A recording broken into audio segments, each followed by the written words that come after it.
Kristen. And I'm Brooke. And this is Mornings with Riddle. Each week we have so much fun focusing on a different area of the community, whether it's with fellow staff members or residents. Yeah. And this week I had the opportunity to sit down with Rosemary Morse, who is very involved in the theater group here at Riddle Village. That's right, the non-traveling theater group, as she likes to remind us.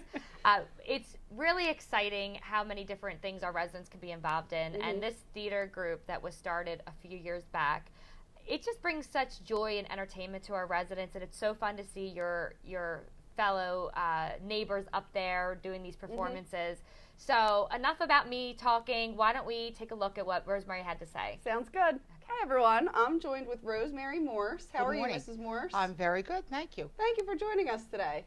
So we wanted to talk a little bit more about next week's theater show that's coming up. So I figured we'd start with some background. How exactly are you involved with the Riddle Village Theater Group? The Riddle Village Non-Traveling Theatre Troupe, because we're not going anywhere. I started the group here. My husband, Carl, was the CCRC rep, and we were at other communities, and I heard about groups that did script reading plays, and I thought, that something sounds very, very interesting about that. So I started thinking about it, and I started talking to some of my close friends around here, whom you know, and we decided, let's try this. So, but we took script reading, where generally you just sit around a table and everybody takes a role, and that we would bump it up, so that we started to involve a little bit of costuming, a little bit of set design, sound effects, all that. So that's how we got started. Okay. And then we put out casting calls to the whole community, and started to get more people involved in it. So how long ago did that happen, and how many shows have there been since that first initial idea you had? Okay, I have to consult my notes. The first show we did was October 23rd, 2018. Wow, okay. And it was a one-act called Boy Meets Family.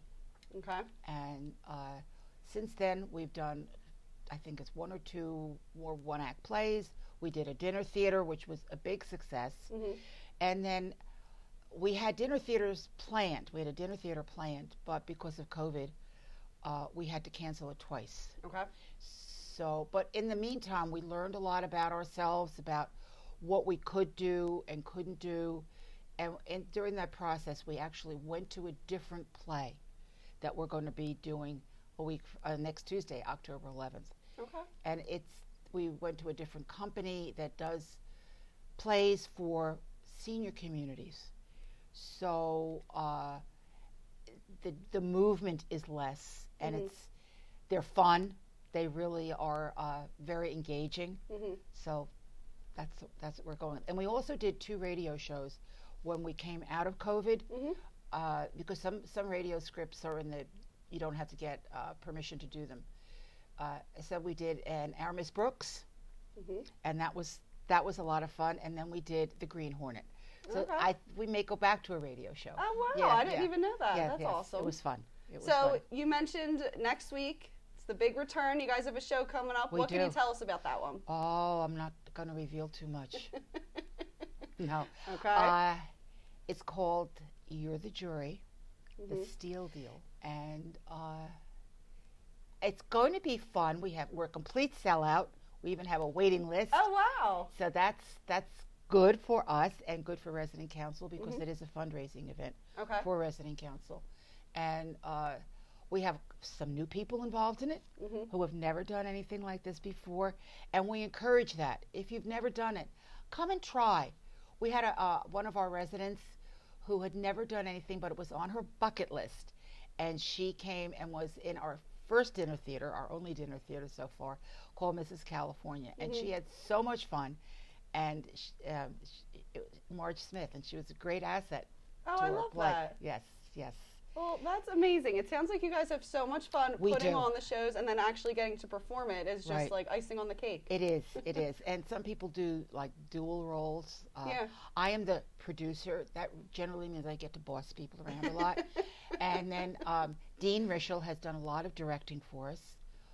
Millie Seeds and Dave Schaefer have been very involved with sets Frank Siddons has been very involved in sound. So there's people on stage and behind the scenes. Oh, and yes. There's so Oh, much. yes.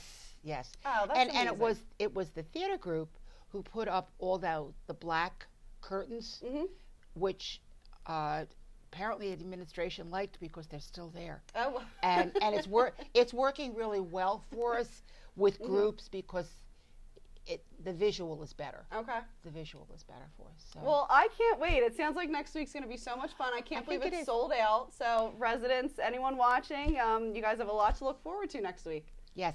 There was one thing that I needed to point out, which I told Mary Wollstonholm I would do. There was a misprint in the Riddle Village Crier that said the play started at 7:30. No, please. The doors open at 4:45. 4:45? 4:45. Okay, Get you your heard it bottle here. of wine. Come. The hors d'oeuvres will be there. Dining has been A+ facilities. We get a lot of support here. The theater group gets a lot of support, and activities committee, everybody really supports us and encourages us. Oh, I'm so glad to hear that. Yes, well, good luck next Thank week. you. I know it's going to be a hit, and I can't wait to see what you guys come up with. We can't either. All right, thanks, Mrs. Morse. Brooke, this sounds like such a fun show. It really does. The residents are going to love it. I love that they've incorporated the food, the dining team. They just always go above and beyond. You know, if you've never tried food here at Riddle Village, they are excellent at what they do.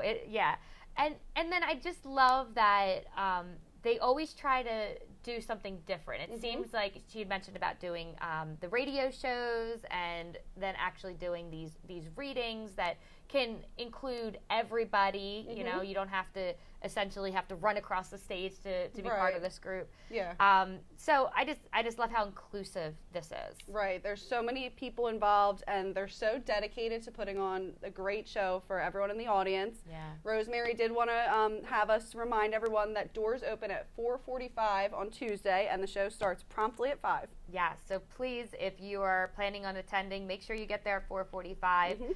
And if you didn't get tickets, be sure to be on the lookout for next time they have their shows because it's going to be out of this world. Yes, it's going to be a great show, and we'll look forward to talking to you guys again next week. All right, bye, everybody. Bye.